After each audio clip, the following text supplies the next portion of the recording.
What's up, Buttercup? Welcome back to my channel. Today's 5-star book review is Hester by Laurie Lico Albanese. The cover and the story is gorgeous. This is, for some reason, an older cover. They replaced this cover. I got this just a few months ago, or maybe it was 6 months ago. I'm not sure. But it was less than a year. And they've already recovered Hester. So I don't know why, and I'm vaguely remembering it's not pink flowers. I saw it once in the top 100 historical fiction on Amazon's bestseller list, you know? And I was like, well, that's really weird. I don't know why they did that because this cover is gorgeous. So maybe you get this cover, maybe you get the other cover, but either way, the story is grand. I did technically mark it as 4.5 out of 5 stars, but I bumped it up to 5 stars because the ending was rushed, and that's why it was 1.5. But I'm not going to be like that picky about it and lower it to 4. It's 5. This is a historical fiction novel set during the mid-1800s in Boston and follows the hypothetical woman who inspired Hester from Nathaniel Hawthorne's Scarlet Letter and their hypothetical affair, which isn't a spoiler because that is on the back of the cover. Okay. I enjoyed this novel because it focused heavily on the main character, Isabel Gamble, and Nathaniel was more of a side character that not only just had an affair with her, but there were also consequences for both of them, more so Isabel, but a little bit for Nathaniel. And therefore, out of those troubles, Isabel and Nathaniel grow. They don't stay together. That's also not a spoiler. But they grow separately and they live their lives to the best of their ability under the circumstances, especially Isabel. And that is namely about following her dreams and becoming a well-known seamstress. She doesn't need to be famous. She doesn't need to be rich. She just wants to be well-known in her area to do what she loves and to support herself and her family. He marries someone else of good standing, not an immigrant from Scotland. Oh, can't happen. But then he also writes the Scarlet Letter and becomes very well known. So they do get together and then they separate, but I think the story does it very well. I knew it wasn't going to last. Like, anyone who knows about Nathaniel Hawthorne and even just the basics, not even a biography or anything like that, would know that this is hypothetical, but it's done extremely well in my opinion. The historical accuracy for this period was on point, and so was the history of Massachusetts overall, especially local Boston and Salem history that was reeling from the Salem witch trials, and especially from the Hathorne family, because Nathaniel's direct relative was one of the men who helped hang many people during the Salem witch trials. And this is talked about and shown throughout this novel, and it's very important even though Isabel's the main character, because she's had a family member in Scotland tried as a witch, and that haunts her family.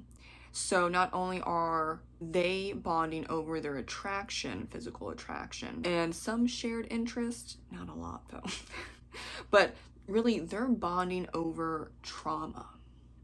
Nathaniel's not the only side character. I think that's important. Isabel also bonds with a black family up the hill from her house that she's renting, while her husband is sailing away and trying to make money because he lost the money in Scotland, and that's why they're in the New World.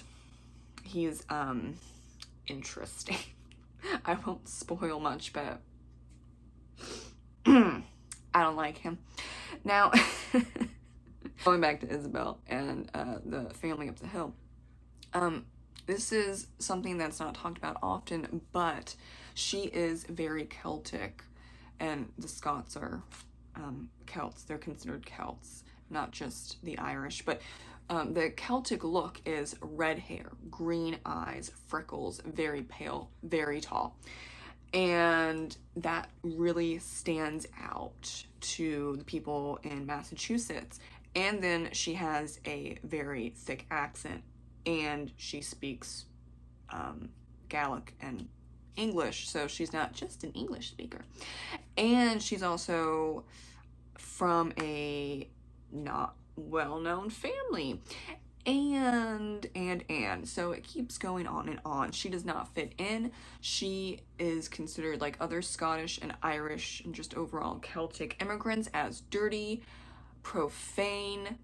They're over-sexualized. They are seen as exotic in a lot of the cases when you're talking about, you know, just like Protestant, sorry to say, like plain Jane looking men and women, like brown hair, maybe blue eyes, or maybe brown eyes. Set that up next to a Celtic person, or namely Celtic woman, and they're like, oh my god, she's really different, and we can't therefore trust her. Also because she is Catholic, and the Catholic colony is in Maryland, not in Boston or anywhere in Massachusetts, so that is also a huge problem.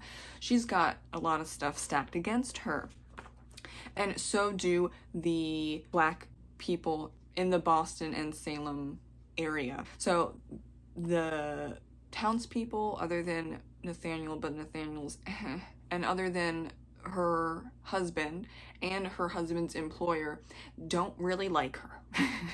So she does connect with her neighbors that are Black and are also ostracized. It takes some time because yes, she's still white, and so therefore she can move a little easier. However, one of the characters said, you are like a flame. You stand out so much compared to everyone in this town, and it would be best if you covered your hair, because she has really long, wavy red hair. And yeah, I mean, when you look at the people with brown hair, mainly a little bit of blonde, maybe a little bit of black hair, like the red stands out, especially because it's poof poof, it's the Celtic curls, really. And eventually she does have to cover herself to, you know, slip through, but that's, you know, we're not going to talk about it because it's spoilers as to why she has to do that.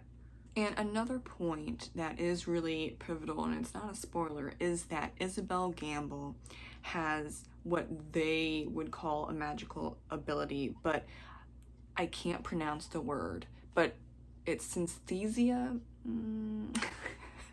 It's where you like see colors attached to things, and that was passed on to her by, you know, great-great-grandmother, grandmother. I think it skips her mom, but that was one of the reasons why her distant relative was tried as a witch, because I guess she talked about it and people were like kind of like figuring out, like, she thinks yellow is connected to this person and that means witchcraft. I don't know.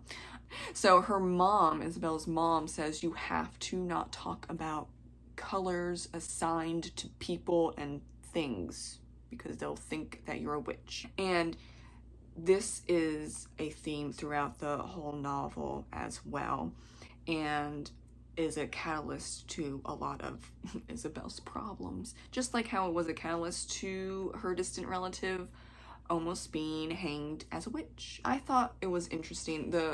There's a lot of themes in this book, but the theme of witches and witchcraft and witch trials is heavy throughout the novel, and it does connect with Isabel's story and Nathaniel's story. But Nathaniel's story is that his relative I forget his name, was on the council for trying and hanging many women and a few men during the Salem witch trials. And so Nathaniel, along with his family, feel quite a lot of guilt, and they think that they're cursed. So, like I said, trauma bonding, not necessarily a good idea, but it is what's happening in this novel between Isabel and Nathaniel. I really loved and appreciated the author's research of the fact that many Irish and Scottish immigrants were pushed aside, and I also really appreciated the inclusion of the Black families in and around Boston. They were present, but they were separated. I also appreciated the historical research done with witches, witchcraft, the Salem witch trials.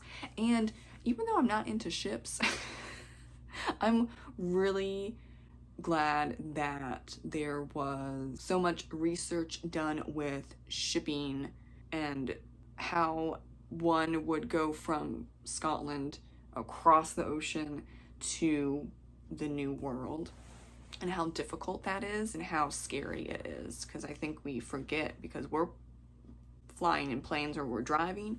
Some people go to cruises, but like cruises are different.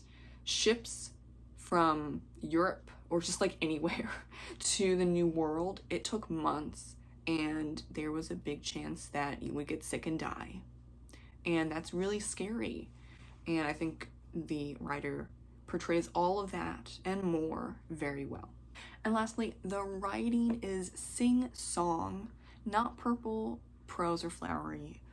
I think there's a difference. I think there's a flow of the sing-song. Like, you don't use huge words, or you don't have like a sentence that runs on and on and on, and like, what did you say?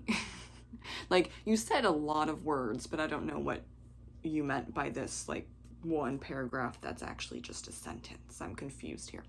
No, the sing-song is just beautiful writing with not necessarily a rhythm, but it's like a song. It's just, I don't know, hard to explain in some way, but it's a positive.